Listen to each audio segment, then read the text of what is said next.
Texas Blues verse 2 uses exactly the same chord structure as verse 1, only the lead has changed. And the lead part is a nice simple lead part, but it introduces a little bit of technique, and that's a bit of string bending technique. So first off, I'm just going to show you the end result. So I'm going to play the second verse against a full speed backing track. 1, 2, 3, 4, 1.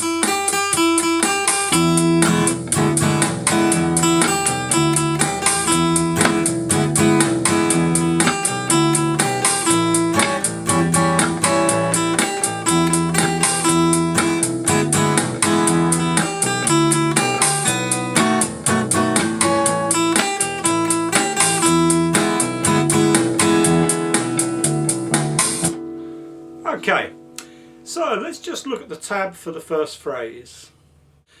You can see we're playing the whole phrase on the top E string. Now you'll see a little letter B just after the figure 3 there, and that's an instruction to bend that string. Sometimes you get a specific instruction as to how far to bend it, but in this case it's just a sort of ornamental bend, so that's left to your own discretion. So we're going to be bending this note at the 3rd fret on the top E string with our 3rd finger. An important thing about bending a note is to try to use your wrist muscles to power it, the motion of a rotating wrist, rather than your little finger muscles like this. Rather than pushing it with your finger, you push it with your wrist. You can see that maybe when I do this. So my finger stays absolutely pointed onto the fretboard there. It doesn't go like that. That's a common mistake that people make, and you can hear the problem is the finger slips off the string. So you keep your finger straight onto the fretboard and you push from your wrist. And what you're trying to do really is pin the string to the metal fret. Almost like you're scraping the fret with the string. If you don't keep it pinned, you'll lose the bend halfway up, like that. Okay, so here's the whole phrase. Open, and then 2 of these bent notes. Open, open, 2 more bent notes. Open. So in fact, it's a phrase made up of 2 identical phrases really, and that's answered just as in the first verse with the chord. So the whole thing,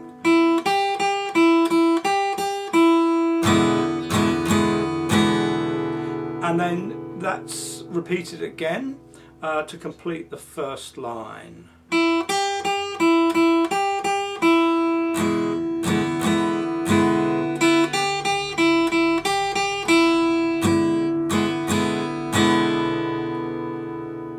Okay, so let's play this together a few times. You play the lead part, nice and slow. And I'll play the chords. Alright, so after 4 and 1, I'll count 1, 2, 3, 4, 1.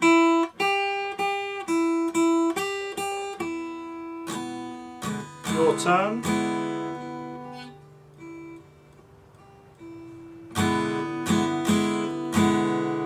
Let's have another go.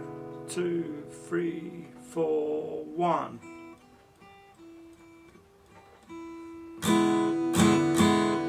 And again.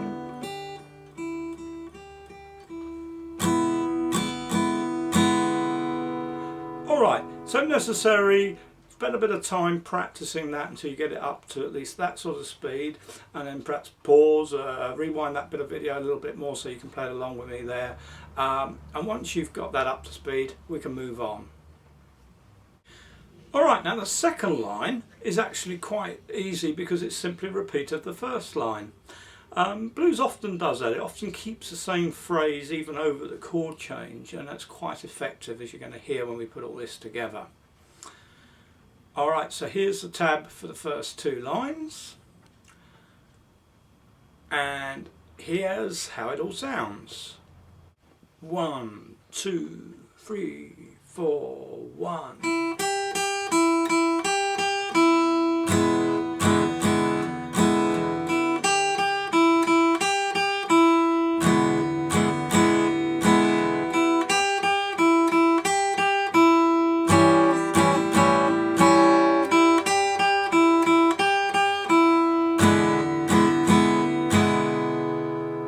Alright, so have a go at playing along with me now. It's up to you. You can either just play the lead and leave the rhythm up to me, or you can try and squeeze both parts in, play the lead phrase and jump to the chord changes.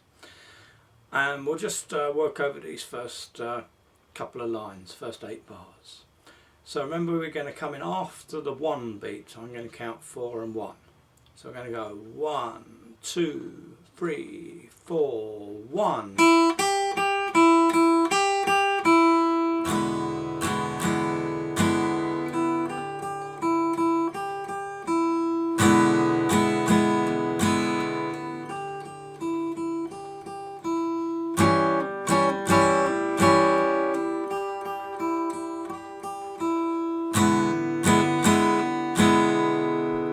Alright, have another go at that. This time I'm going to disappear altogether on the lead. I'll just be clicking away to keep time. So 2, 3, 4, 1.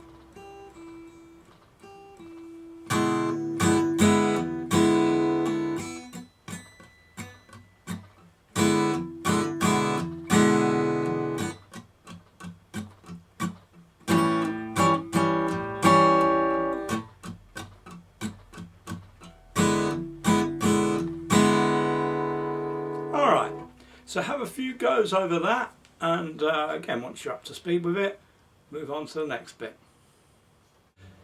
So if we look at the tab for the last line, you'll see circled in red the one note that's actually going to change, and that's just because we're coming up to the B chord, and against the B chord the E note isn't going to sound so good, so we're going to jump down to the B string and play the open B string at the end of that phrase. So you can hear this, you can hear that terminating the phrase on the E note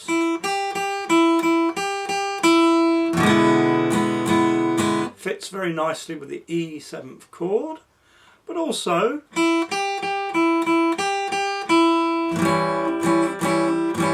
that E note blends very nicely with the A 7th chord, and this is because the note E is included in that chord, so it harmonises with it. But when we come to the B 7th, the E note doesn't sit so well with that. You can hear it sort of strains against it a little bit, so that's why we dip down to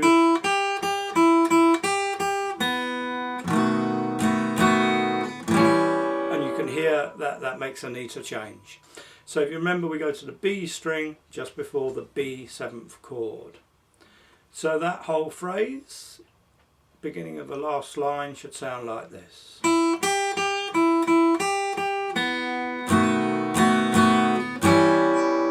then we simply finish off repeating the first phrase.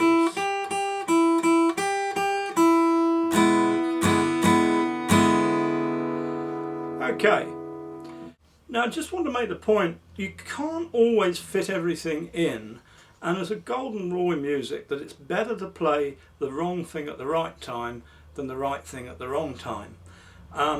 So if you find, especially when you're combining both the chords and the lead, that you haven't quite got time to fit that first note in, just drop it and you can just simply play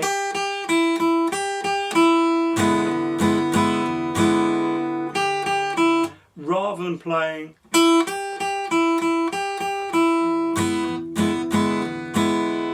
and that's better than trying to squeeze that note in and getting behind the time. If you play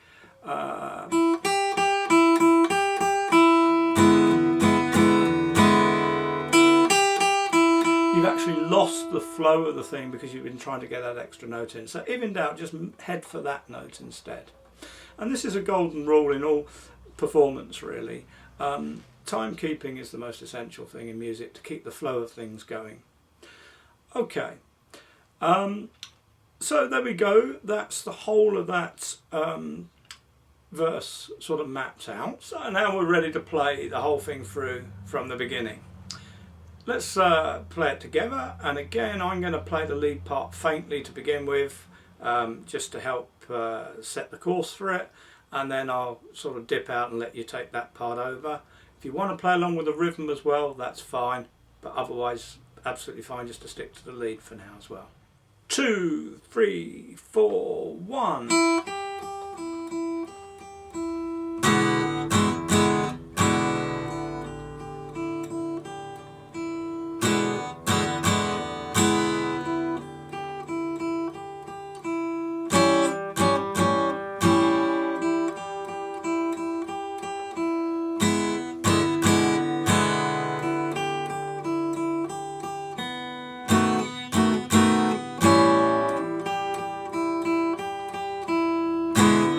Go again.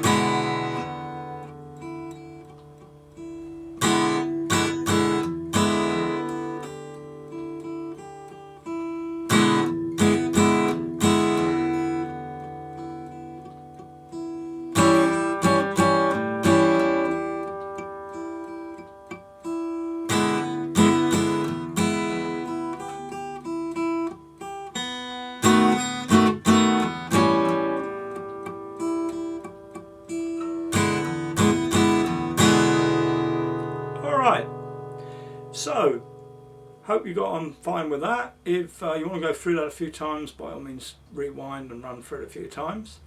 And once you're up to speed with that, what we now need to do is put both verses together. So let's try playing the whole thing together from the top and play it against the slow backing track. So I'm going to play through with you first time through on this, and then I'll leave you to it.